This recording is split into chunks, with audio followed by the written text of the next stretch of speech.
Hello everyone, I am Priyanka Gaur. Welcome back to my channel Learning with Pace. हम लोग कुछ important questions कर रहे थे प्रिंसिपल ऑफ लैंग्वेज टीचिंग्स के। अब हम बात करेंगे कुछ आगे के फर्दर इंपॉर्टेंट क्वेश्चंस के बारे में। ऑलरेडी हम 16 क्वेश्चन कर चुके हैं, अब हम 17th क्वेश्चन पे हैं। In a language learning class meaningful environment can be created by. एक लैंग्वेज लर्निंग क्लास में मीनिंगफुल एनवायरनमेंट किस तरीके से क्रिएट किया जा सकता है? Fun activities, dramatisation, story telling, all of the above. तो यहाँ पर सबसे पहले तो मीनिंगफुल एनवायरनमेंट का मतलब समझो। मीनिंगफुल एनवायरनमेंट का मतलब ऐसा एनवायरनमेंट जो हेल्दी हो, जिसमें बच्चे रुचि लेकर हर चीज को समझें। ठीक है, अब आपको क्या करना है? फन एक्टिविटी करनी है या ड्रामेटाइजेशन करना है या स्टोरी टेलिंग करनी है? All of the above. तो आप all of the above method अपनाओगे। Fun activity, dramatisation, story telling में बच्चों का एक्टिव पार्टिसिपेशन होगा, तो बच्चे जो है इजीली चीज़ों को सीखेंगे, वो भी इंटरेस्ट के साथ। ड्रामेटाइजेशन का मतलब होता है रोल प्ले करना, ठीक है, इनैक्ट करना। A teacher of class 3 wants learner to know about Diwali festival and write a small paragraph on it. She should. That means कि एक क्लास 3 की टीचर है, वो चाहती हैं कि बच्चों को दिवाली फेस्टिवल के बारे में पता चले एंड बच्चे दिवाली फेस्टिवल पर एक स्मॉल पैराग्राफ भी लिखें। अब टीचर को क्या करना चाहिए?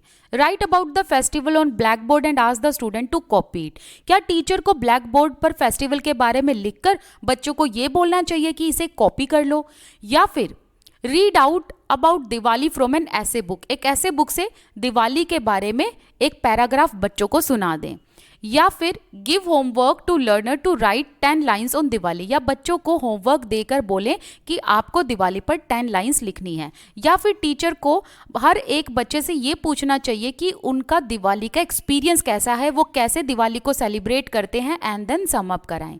तो ये बिल्कुल अच्छा तरीका है। आपने क्या करना है ना, आपने बच्चों का इन्वॉल्वमेंट करना है क्लास में। कैसे? आप बच्चों से ना दिवाली के बारे में पूछो कि उनके घर में दिवाली कैसे सेलिब्रेट होती है। तो यहाँ पर बच्चे जब दिवाली के बारे में बताएंगे, उनके घर पे दिवाली कैसे सेलिब्रेट होती है, एंड उनको ना जो है दूसरों के कल्चर के बारे में भी पता चलेगा, दूसरों के घर के बारे में भी पता चलेगा कि किस तरीके से दूसरों के घर पर दिवाली सेलिब्रेट होती है। तो इससे होगा ये कैसा एनवायरनमेंट क्रिएट होगा जिसमें बच्चों को ना अपने कल्चर की इंपॉर्टेंस पता चलेगी। ओके, चलिए नेक्स्ट क्वेश्चन है। A teacher is training its learner in public speaking and debate. Which of the following characteristic the teacher cannot expect to develop? तो देखो यहाँ पर क्वेश्चन ये है कि टीचर जो है अपने लर्नर्स को पब्लिक स्पीकिंग एंड डिबेट की ट्रेनिंग दे रही है। अब यहाँ पर टीचर कौन से ऑप्शन को डेवलप नहीं कर सकती? कॉन्सेप्ट, यस ऑफ कोर्स एक टीचर कॉन्सेप्ट डेवलप कर सकती है। कंट्रोल ओवर इमोशन नहीं, एक टीचर दूसरे के इमोशंस को कंट्रोल नहीं कर सकती। यूजिंग लैंग्वेज क्रिएटिवली, यस ये भी चीज़ बच्चों में डेवलप की जा सकती है। वॉइस मॉड्यूलेशन भी डेवलप की जा सकती है। वॉइस मॉड्यूलेशन का मतलब है कि कहाँ पर हमें स्पीड पकड़नी है, कहाँ पर हमें वर्ड का जो है राइज एंड फॉल देना है, इस तरीके की चीज़ें वॉइस मॉड्यूलेशन में आती हैं कि कौन से वर्ड पर हमें स्ट्रेस देना है, राइट। तो यहाँ पर करेक्ट आंसर है कंट्रोल ओवर इमोशन। हम किसी के इमोशंस को कंट्रोल नहीं कर सकते। ओके, चलिए नेक्स्ट क्वेश्चन है। As a language teacher you want to ensure participation of more student in your class. आप एज अ लैंग्वेज टीचर ये चाहते हो कि हर बच्चा आपकी क्लास में पार्टिसिपेट करे, तो आप कौन सा मेथड अडॉप्ट करोगे? डेमोन्स्ट्रेशन, डिस्कशन, रेसिटेशन या रोल प्ले? तो इसमें करेक्ट आंसर आएगा डिस्कशन। देखो डिस्कशन का यहाँ पर एक एग्जाम्पल जो ये दिवाली वाला लिया है ना, इसी को यहाँ पर फिट करके चलो कि जैसे कि आपने बच्चों से दिवाली के बारे में पूछा, तो हर बच्चे ने अपना अपना पॉइंट रखा, तो क्लास में डिस्कशन हुआ। तो डिस्कशन से होता यह है कि हर बच्चा एक्टिवली पार्टिसिपेट करता है। ओके, नेक्स्ट क्वेश्चन है कि सपोज करो एक हिंदी मीडियम स्टूडेंट है और जिसको ना अभी तक इंग्लिश नहीं आती है। Okay, and he is given 5 sentences to be translated from Hindi to English. अब उसे ना कुछ ऐसे 5 सेंटेंसेस दिए और टीचर ने बोला कि आप अब इन हिंदी के सेंटेंसेस को इंग्लिश में ट्रांसलेट करो। अब बच्चा जब ट्रांसलेट करेगा तो आप ना एज एन इवेल्युएटर या एज अ टीचर बच्चे में क्या इवेल्युएट करोगे? ठीक है। एप्लीकेशन, नॉलेज, सिंथेसिस या अंडरस्टैंडिंग। अब आपको ब्लूम्स टैक्सोनॉमी याद करनी है, मैंने आपको ब्लूम्स टैक्सोनॉमी करा रखी है। तो मैंने उसमें आप लोगों को बताया था, एक है हाई ऑर्डर थिंकिंग, एक है लो ऑर्डर थिंकिंग। तो एप्लीकेशन एंड सिंथेसिस तो हाई ऑर्डर थिंकिंग हो गई, तो ये तो बच्चे में अभी डेवलप हुए नहीं होंगे, क्योंकि बच्चा अभी जो है इंग्लिश को लर्न कर रहा है। ओके, अभी तो वो अर्ली स्टेज पर है। अब रही बात नॉलेज की, तो हमने ये देखा था कि बच्चे को सेकंड जो लैंग्वेज है ना उसकी नॉलेज तो होती है, तो बचा क्या, अंडरस्टैंडिंग। तो हमें एज अ टीचर ये इवेल्युएट करना है कि बच्चे को अभी तक कितना समझ में आया है, कितना कॉम्प्रीहेंड वो कर पाया है। तो आप लोगों को मैं बता दूं कि हमने ब्लूम्स टैक्सोनॉमी में पहले नॉलेज पढ़ा, फिर उसके बाद कॉम्प्रीहेंशन पढ़ा था। कॉम्प्रीहेंशन का मतलब होता है अंडरस्टैंडिंग, मतलब समझ। तो अब हमें ये देखना है कि बच्चे ने जो ये 5 सेंटेंसेस ट्रांसलेट किए हैं हिंदी से इंग्लिश में, तो उसको ना अभी कितनी समझ है, ठीक है, कितना वो समझ पाया है, बेसिकली हमें ये इवेल्युएट करना है। नेक्स्ट है, method of language teaching should consider which of the following. Language teaching के मेथड में आपको क्या इसमें से जो है कंसीडर करना है, एग्जामिनेशन सिस्टम, या फिर बच्चे का लेवल, एज या एबिलिटी, या फिर टाइम लिमिट और टाइम फ्रेम, या फिर टारगेट लैंग्वेज। तो आपको ना बच्चे की साइकोलॉजी को कंसीडर करना है, मतलब बच्चे का लेवल, बच्चे की एज एंड बच्चे की एबिलिटी कितनी है, या बच्चे का पोटेंशियल कितना है। ओके, तो आप इस चीज को कंसीडर करोगे while teaching language. Teacher must keep in contact with parents to help them understand. Teacher को पेरेंट के साथ जो है कनेक्ट रहना चाहिए। सो एज अ टीचर हमें पेरेंट्स को उनके बच्चों के बारे में बताना है एंड अप्रोप्रिएट गाइडेंस देनी है, ताकि बच्चों में क्या डेवलप हो सके, इंटेलिजेंस, पोटेंशियल, फोरसाइटेडनेस या मेमोरी। तो इनमें से क्या चीज़ डेवलप हो सके, तो हमें पोटेंशियल पर एम्फेसाइज करना है। सपोज करो बच्चे अभी तक यहाँ पहुँचे हैं एंड बच्चों में पोटेंशियल यहाँ तक है पहुँचने का, तो हमें पेरेंट्स की हेल्प से एंड अप्रोप्रिएट गाइडेंस से बच्चों को यहाँ तक पहुँचाना है, उनके पोटेंशियल को अचीव कराना है। ठीक है। नेक्स्ट है, principle of selection and grading of words is based on. अब principle of selection and grading of words का मतलब है कि जब आप लैंग्वेज एक पढ़ा रहे हो बच्चों को, तो उस लैंग्वेज में जो वर्ड्स आते हैं उनका सिलेक्शन एंड ग्रेडिंग किस तरीके से होना चाहिए, फ्रीक्वेंसी, टीचेबिलिटी, रेंज या ऑल ऑफ दीज। तो इसमें आंसर आएगा ऑल ऑफ दीज। फ्रीक्वेंसी का मतलब है कि हमें ये देखना है कि जो वर्ड हम बच्चों को पढ़ा रहे हैं उस वर्ड की कितनी फ्रीक्वेंसी है, मतलब वो फ्रीक्वेंटली कितनी बार यूज होता है। फिर हमें ये देखना है कि वो वर्ड को पढ़ाना कितना आसान है। फिर हमें ये देखना है उस वर्ड की रेंज कितनी है, मतलब वो वर्ड किन अलग अलग कॉन्टेक्स्ट में यूज किया जा सकता है। ठीक है। नेक्स्ट क्वेश्चन है, which of the following situation would be the best for maximum transfer of learning. तो यहाँ पर आपको ये बताना है कि इन चारों में से कौन सा सबसे बेस्ट ऑप्शन है जिससे मैक्सिमम ट्रांसफर ऑफ लर्निंग की जा सकती है। मैक्सिमम ट्रांसफर ऑफ लर्निंग का मतलब है कि बच्चों ने जो ऑलरेडी सीखा उसको बच्चे दूसरे कॉन्टेक्स्ट में भी लिंक कर पाएं, ये होता है ट्रांसफर ऑफ लर्निंग। ठीक है, एक कॉन्टेक्स्ट से दूसरे कॉन्टेक्स्ट के साथ बच्चे एसोसिएट कर पाएं।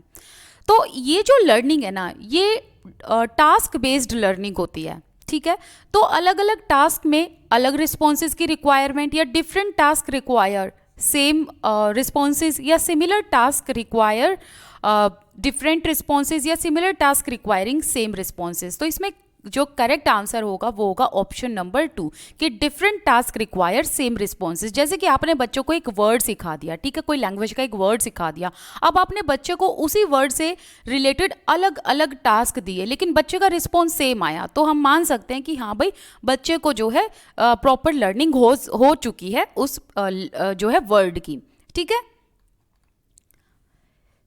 अब यहां से हम शुरू कर रहे हैं जो प्रीवियस ईयर के क्वेश्चन है। ओके, सो क्वेश्चन है, which of the following is suitable for making student responsible for their own learning. कहने का मतलब है कि अब आपने बच्चों को रिस्पॉन्सिबल बनाना है खुद की लर्निंग के लिए, तो अब आप बच्चों को रिस्पॉन्सिबल कैसे बनाओगे। फर्स्ट ऑप्शन है using technology to chat and network, कि बच्चों को आप जो है टेक्नोलॉजी यूज करने के लिए दोगे, या फिर आप बच्चों को एनकरेज करोगे कि बच्चे क्लास में ज़्यादा से ज़्यादा या क्लास के बाहर भी ज़्यादा से ज़्यादा क्वेश्चंस पूछें, या फिर आप बच्चों को ज़्यादा से ज़्यादा होमवर्क दोगे, प्रोजेक्ट वर्क दोगे, असाइनमेंट्स दोगे ताकि बच्चों में लैंग्वेज स्किल्स इंप्रूव हो सके, या फिर आप बच्चों को डिस्करेज करोगे उनके डिसीजन मेकिंग के लिए। तो आप उनको डिस्करेज तो बिल्कुल नहीं कर सकते, ये ऑप्शन अपने आप में कट जाता है। थर्ड ऑप्शन इसलिए कट जाता है क्योंकि एज अ टीचर हम होमवर्क दे के अपने हाथ से पल्ला नहीं झाड़ सकते। कहने का मतलब है कि हम ये नहीं है कि बच्चों को बस होमवर्क दे दिया और अपना काम खत्म हो गया, नहीं। एंड इसके अलावा ज़्यादा से ज़्यादा होमवर्क देना भी गलत चीज़ है। नेक्स्ट है एनकरेज करना, किस चीज़ के लिए? ज़्यादा से ज़्यादा क्वेश्चंस बच्चे पूछें, तो ये सबसे बेस्ट चीज़ है। ओके, तो इसमें करेक्ट है सेकंड। अब नेक्स्ट देखो, the constructivist approach to learning means. Constructivist approach किसकी है? आप मुझे कमेंट सेक्शन में बताना, ठीक है, क्योंकि ये ऑलरेडी मैंने करा रखा है। Teaching rules of grammar and consolidate through rigorous practice. तो आपको ये बताना है कि कंस्ट्रक्टिविस्ट अप्रोच टू लर्निंग का मतलब क्या होता है। कि भाई आपने बच्चों को रूल्स पढ़ा दिए ग्रामर के, एंड देन आपने उस रूल को कंसोलिडेट किया, मजबूत कर दिया, कैसे? बच्चों को रिगरस प्रैक्टिस करा के। या फिर helping learners acquire new vocabulary, आपने बच्चों को नई वोकैबुलरी लर्न करने के लिए हेल्प किया बाय स्टडिंग लिटरेचर इंटेंसिवली, और आपने बच्चों को लिटरेचर इंटेंसिवली पढ़ाया ताकि बच्चे वोकैबुलरी लर्न कर सकें। या फिर teaching new words structures using a variety of audio visual aids followed by practice through drill। तो यहाँ पर भी ये बताया गया है कि बच्चे नए वर्ड को, नए स्ट्रक्चर को सीखें अलग अलग ऑडियो विजुअल एड से, या इसके अलावा प्रैक्टिस एंड ड्रिलिंग मेथड से।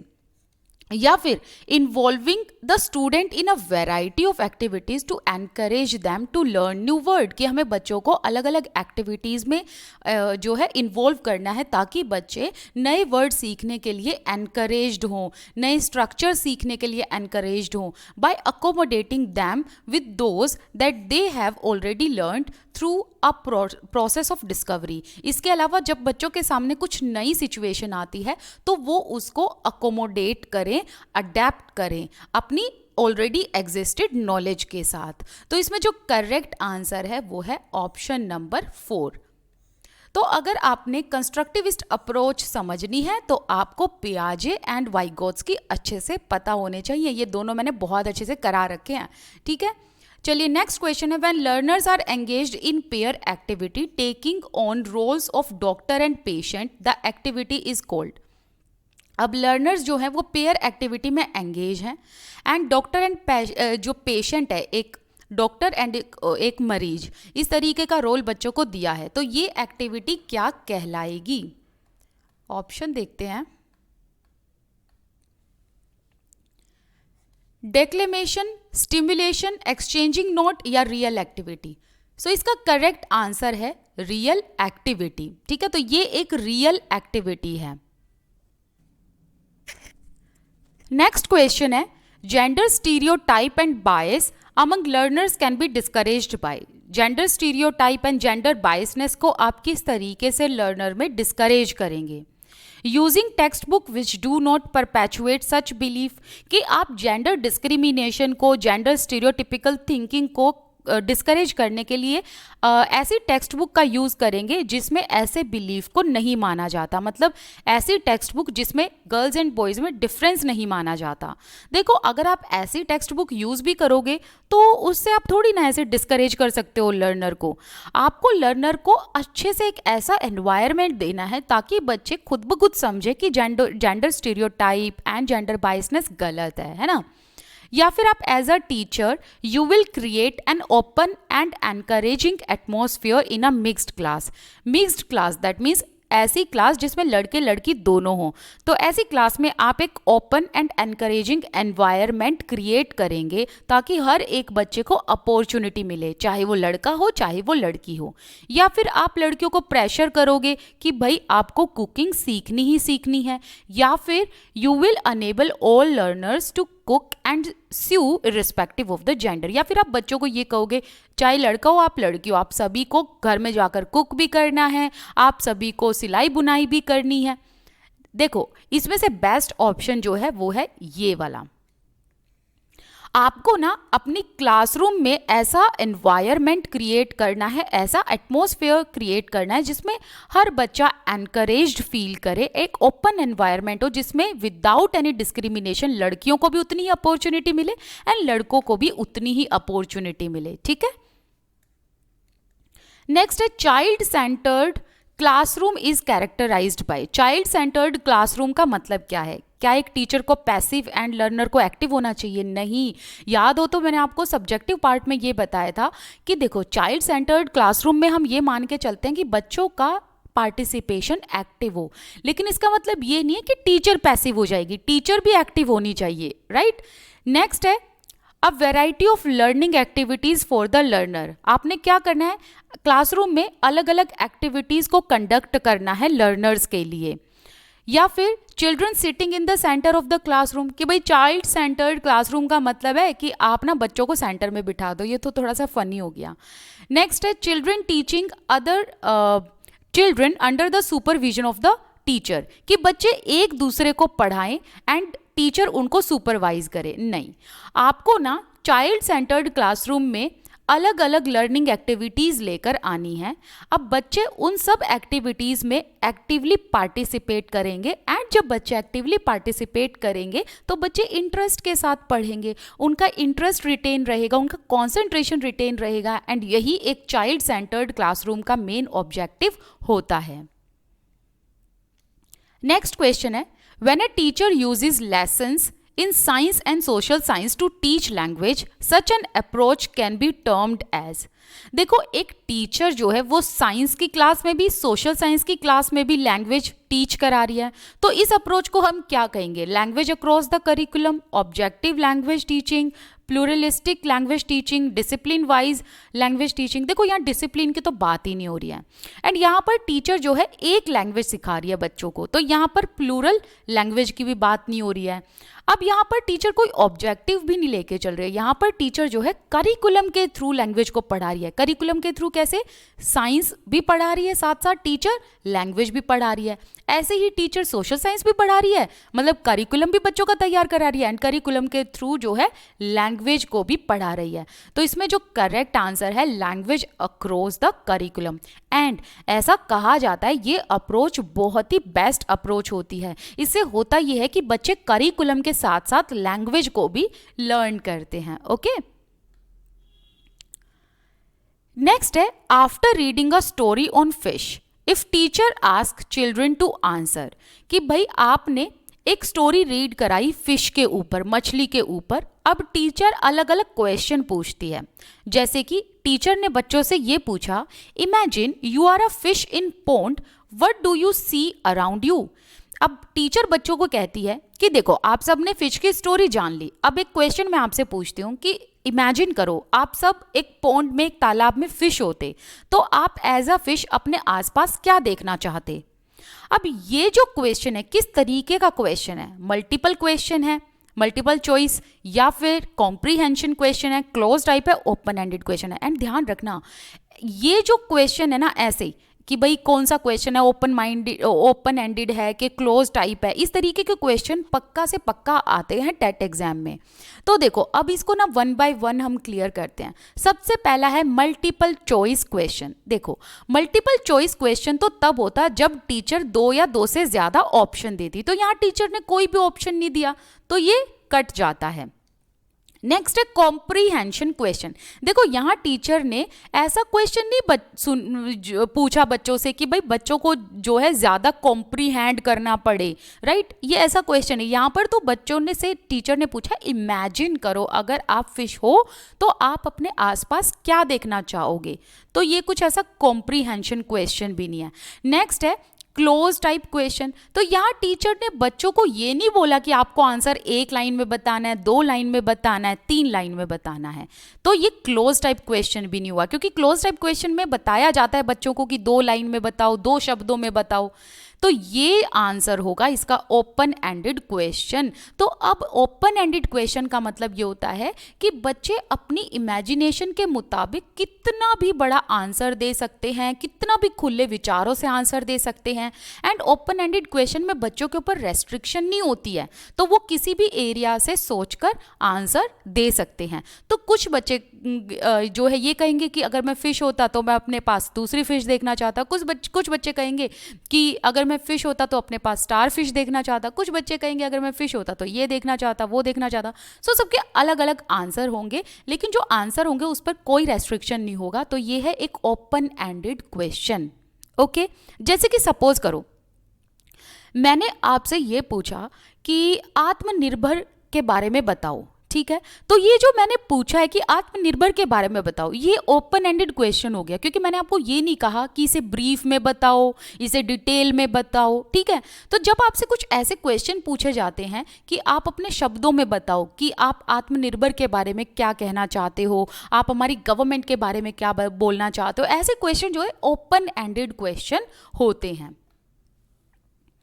नेक्स्ट है constructivist approach to language teaching expects the teacher to constructivist approach to learning a language expects the teacher to। तो कहने का मतलब है कि अगर हम ये अप्रोच अपनाएं लैंग्वेज को टीच करते वक्त तो एक टीचर को क्या करना चाहिए?